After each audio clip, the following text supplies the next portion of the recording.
Semandak, kembali lagi di podcast of Semandak. Bersama saya, Liana Dewi yang akan menjadi host pada hari ini. Gimana nih kabar kalian hari ini? Semoga dimanapun kalian berada, tetap dalam keadaan sehat dan bahagia ya. Jadi, pada episode kali ini, kita bakalan ngebahas satu hal yang cukup relate dalam kehidupan anak remaja, apalagi pada anak-anak SMA. Dengan Ibu Lina Madila Amir, Magister Psikologi. Boleh saya dulu, Bu? Halo guys, ketemu lagi. Gimana nih, Bu? Perasaan Ibu setelah kedua kalinya diundang di podcast Semandak? Happy. Aku kalau diundang selalu antusias karena harapannya bisa berbagi. Terus jadi lebih tahu sebenarnya itu kan biasanya ada komen-komen tuh kebutuhan remaja itu sebenarnya apa. Jadi happy, senang banget. Terima kasih diundang lagi ya. Iya. Kayak kita langsung aja ya, Bu. Nah, sekarang ini kan banyak anak SMA yang sedang mengalami eksistensial krisis. Apalagi pas sudah mau lulus nih, kayak bingung, nanti aku kuliah di jurusan apa, terus kerjanya di mana, masa depannya kayak apa. Nah, dari sudut pandang Ibu nih, Bu, sebenarnya wajar gak sih remaja usia 16 sampai 18 tahun secemas itu tentang masa depan? Padahal mereka sendiri masih dalam proses mencari jati diri. Oke, kalau ngomongin soal normal nggak normal, normal aja ya. Anak usia segitu kan memang lagi tahap pencarian, tapi pencariannya dia udah tahu mau cari apa. Yang bahaya adalah umur segitu belum tahu mau ngapain, cari apa belum, tapi tahu yang mau dia. Paling nggak ada pilihan ya, A, B, C, terus aku maunya yang mana yang mau dicari. Nah seperti hari ini yang difasilitasi oleh sekolah, kelas 10 dilalanya lebih beruntung ya. Kelas 10 saat ini akan mulai diminta tes minat bakat. Salah satunya mengantisipasi kegelisahan kamu tadi. Kalau cemas bagaimana harapannya nanti abis ini tuh di kelas 10 udah gak cemas lagi. Dikasih tes minat bakat, ada kasih serangkaian tes psikologi, dikata tuh kamu itu minatnya ini, bakatnya ini. Bagusnya ke sini A, B, C, D, atau kamu maunya apa? Ada nggak yang cocok sama yang situ? Yang bagus adalah apa? Minat ketemu bakatnya. Ya kan, enak ya. Aku berminat, Lila kok berbakat, seneng banget kan? Yang sedih apa? Dia berbakat tapi dia nggak minat. Nah itu untuk itu kita temui itu dengan cara apa? Asesmen psikologi ditemui dengan cara itu.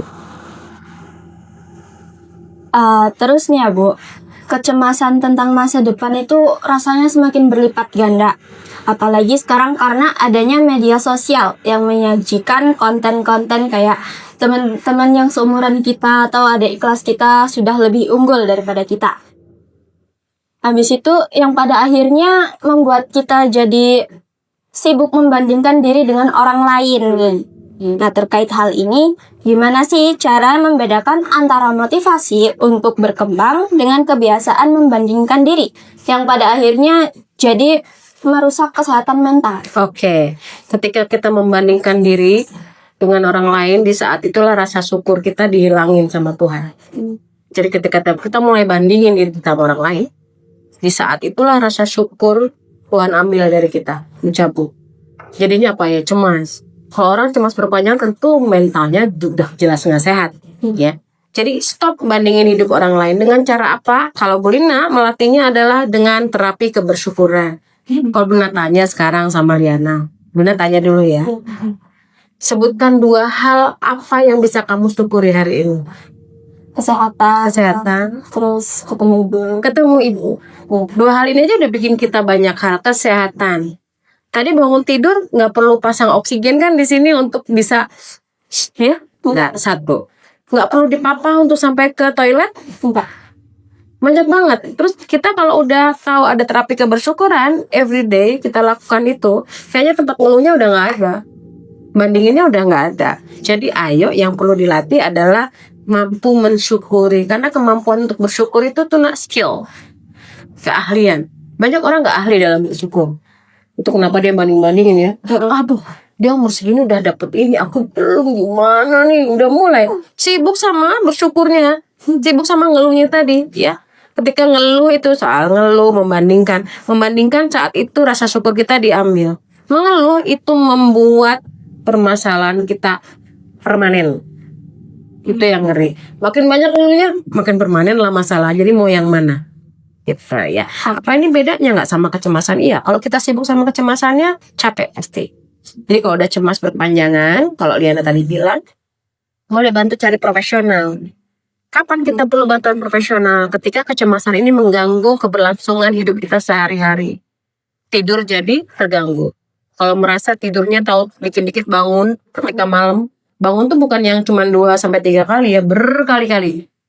Lalu gangguan tidur, belum bisa tidur kalau lewat jam 2. Kalau belum jam 2 pagi aku nggak bisa tidur. Ada banget tuh anak Gen Z gitu kan? Iya, enggak. Sampai telat lah dia sekolah. Nah itu sebenarnya simptom atau gejala kamu harus pergi cari bantuan.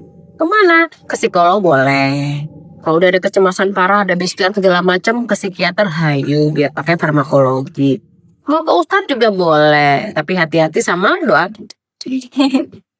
Ya, jadi saranku cerita dulu sama orang tua. Sarannya orang tua apa? Pergi ke profesional. Kalau sudah mulai cemas ya karena akan mengganggu. Oke. Ya Bu, kan itu ada pergi ke profesional. Nah, sedangkan ekonomi di Indonesia ini kan ya Indis ekonomi. iya, indeks ekonomi. Jadi itu gimana Bu? Salah satu jalan keluarnya selain itu. Iya. Aduh, mesti aku sebenarnya sedih ya. Psikolog itu memang cover BPJS itu ada, tapi kayaknya kalau nggak ke RSJ nggak di cover. Nah, psikolog ya. Kalau nggak ke RSJ nggak di cover. Tapi di Pulau Jawa itu sudah banyak psikolog-psikolog di puskesmas yang gratis. Tapi kita hidup di tanah Sumatera, ya, yang memang belum bisa gratis dan psikolog juga nggak murah, betul nak, nggak murah untuk ukuran anak sekolahan. Jadi boleh bertanya. Sekarang ada yang online ya, pokoknya jangan self diagnose aja.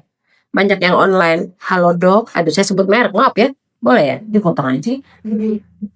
Kan bisa pakai itu kan sangat murah ya sebenarnya, atau platform yang lain kalau emang belum profesional, atau bisa kok boleh menghubungi dulu ke profesional, nanti kan dapat secara permukaan tuh kelihatan kan, nggak ujuk-ujuk langsung ditawarin jadwal konseling ya, pasti ditanya dulu, kamu bisa jawab agak menenangkan.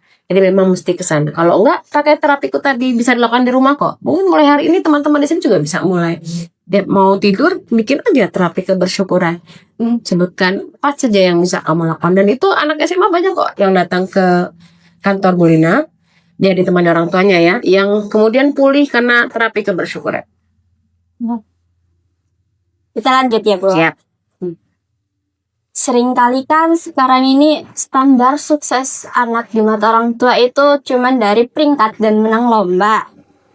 Nah, karena ini padahal itu juga banyak anak yang hebat dalam berkomunikasi, membuat konten, memimpin organisasi, bahkan menjadi tempat curhat teman-temannya.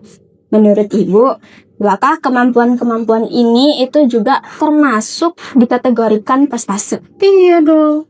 Prestasi itu kan kita fokus sama yang membanggakan ya. Membanggakan siapa? Tentu diri sendiri dulu. Ya. Saya yakin nggak ada kok orang yang benar-benar bangga karena dia nakal. Nakal dalam artian bikin keonaran di luar. Sebenarnya dia nggak bangga kok. Dia nggak sedang bangga. Dia tuh kosong ya. Tapi banyak orang yang merasa prestasi itu pasti satu, dia membanggakan dia dulu dan tidak ngerugiin orang di sekitarnya. Kalau dibilang, saya balik lagi ke tes IQ tadi ya, yang dilakukan oleh SMA 2 Prinsewu. Nanti kan tes IQ itu pasti nilainya yang keluar angka. Tapi dilihat kecerdasan itu tidak hanya dinilai dari numerik itu. Banyak kecerdasan, ada banyak kecerdasan macam-macamnya, ada 8 dan lebih itu ada. Nah tinggal dilihat yang dieksplor yang mana, bukan lihat kurangnya, tapi dia oke-nya di mana. Kalau misalnya Bu Lina sendiri nggak suka matematika, apa kemudian dibilang bukan nggak pinter? Nggak juga ya. Tapi ternyata aku jagonya di mana, aku ada jago lain, komunikasi, persuasif, ya, lalu IPA. Karena anak matematika nggak terlalu pintar juga kan. Ada anak matematika nggak bisa komunikasi. Tinggal diekspor, kamu senangnya di mana dan tidak merugikan sekitarnya. Gitu. Nah, anak muda zaman sekarang ini kan banyak sekali yang suka mencoba hal baru. Tapi tantangannya tuh selalu di baru 1-2 kali mereka mencoba, terus gagal, akhirnya mereka mikir, berarti ini bukan bakatku. Sebenarnya gimana sih Bu cara membedakan antara suatu bidang yang memang bukan jalan kita atau kita hanya belum cukup konsisten dalam menjalaninya? Oke. Ada yang berkomitmen, ada yang cuman sementara. Sementara ini yang ikut-ikutan. Anak sekarang bilang apa? FOMO. Iya. Ya, yang benar-benar dia mau ketika dia antusias menceritakan. Misalnya Riana, aku senang ketemu orang baru. Tiap ketemu orang baru kamu pingin banyak cerita, pingin banyak tanya. Itu satu. Itu kamu lakukan konsisten, antusias ketika membahas ini. Misalnya kamu favoritnya apa? Sedang bahas apa biasanya kalau favorit? Bahas tentang politik dan itu Bu. Oke, baik. Kita contohin dirimu ya. Liana senangnya politik, antusias kalau ngomongin soal politik, dan itu konsisten terus-menerus, bukan hanya ya karena lagi ada emas di dinding 72 kilo aja, bukan. Tapi kamu konsisten, itu satu, bukan sementara. Kalau yang sementara karena FOMO aja, karena lagi nggak konsisten. Kedua, setelah antusias, walaupun sulit dikerjakan, itu bukan alasan kamu untuk mundur. Ini yang konsisten, yang benar-benar ini passionku nih, aku mau yang ini. Jadi sulit banget nih kayaknya, tapi aku nggak apa-apa. Sulit ini aku akan jalanin, nggak masalah. Itu kedua. Kalau yang satu sulit nih, kayaknya udah nggak bisa. Alasannya apa? Ini bukan actionku. Padahal baru sekali gagal. Jadi emang mending nggak bayar 2 kali ya. Nggak. Berarti emang dia FOMO aja. Jadi untuk melihat perbedaannya, lihat apakah dalam keadaan suatu situasi sulit pun kamu tetap stay di sana atau kamu mundur. Kalau kamu mundur berarti emang kamu sedang FOMO, tidak sedang sungguh-sungguh. Gitu. Sejatinya kalau udah kelas 11, umur 17-18 sudah nggak boleh gitu. Kalau di bawah 12 tahun boleh. Itu kenapa anak di bawah 12 tahun sukanya banyak. Mulai renang, ikut 6 minggu batuk berhenti. Mau sempoa 3 minggu selesai nggak mau lagi, mau gitar, mau ini, masih bolak-balik, masih rancu. Gak apa-apa, itu dia sedang explore. Itu kenapa anak di bawah 12 tahun nggak perlu tes minat bakat. Tapi setelah 15-16 perlu, saya nggak bilang harus ya, perlu tes minat bakat untuk pemetaan, terutama yang mau kuliah, gitu ya. Oke Bu. Nah kan berbicara tentang proses menemukan potensi, kita pasti nggak bisa melepaskan peran orang tua nih Bu. Nah, tapi anak itu sering merasa lebih mengenal dirinya sendiri, tapi orang tua memiliki pilihan dan jurusan yang berbeda karena dianggap lebih menjamin masa depan buat anaknya. Menurut Ibu, gimana sih cara membangun deep health yang sehat antara orang tua dan anak agar keputusan masa depan benar-benar lahir dari diskusi dua arah, bukan karena paksaan? Pertanyaannya bagus ya.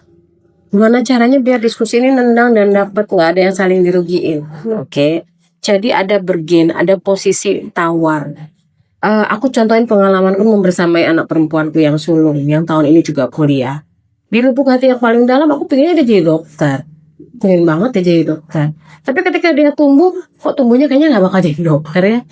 Keinginan tuh aku sampaikan. Tapi karena di rumah juga egaliter ya, dia boleh nyampain kalau dia nggak suka gitu. Terus aku nggak mau dokter. Gimana caranya aku coba upayakan. Ini duit aku siapin. Iya, dia nggak mau dokter. Dan makin hari makin dia tunjukkan. Dia nggak anak sains banget, bukan anak eksak kalau kami ngomongnya ya. Makin kesini kok dia IPA IPS ada di tengah-tengah. Akhirnya saya ganti haluan. Saya bilang oke, nggak mau jadi dokter. Boleh kali jadi psikolog. Itu saya tawarkan. Masih menolak. Cara saya adalah saya nggak pernah mengeluh dengan pekerjaan saya di depan dia ya. Dia bilang oke, pokoknya mau ketemu korban kek, mau ketemu kasus yang mengerikan, saya tetap enjoy cerita. Walaupun mungkin dia ngeri-ngeri sedap gitu dengar kasus-kasus yang saya tangani ya. Tapi kemudian ada proses belajar di anak saya. Kemudian dia milih ya, dari yang ngerasa ingin ilmu hukum, nggak jadi. Ada tes minat bakat tadi, by data. Jadi orang tua pakainya data, bukan makna. Nggak bisa aku bilang, oh Liana ini kayaknya orangnya suka gini deh, nggak bisa. Tentang sukanya labeling, orang tua tuh suka labeling. Anak saya nggak suka matematika, maka dia susah masuk teknik. Tapi belum tentu loh. Oke, belum tentu. Jadi dari situ anak-anak dites minat bakat. Kalau di anak saya ya akhirnya ketemu pakai data. Pakai data Setelah dites, memang cocoknya di psikologi. Menanglah saya ya. Iya. Ini by data. Nih, dari data, kamu oke-nya di psikologi, hukum, lalu komunikasi. Mau yang mana? Masih galau tuh.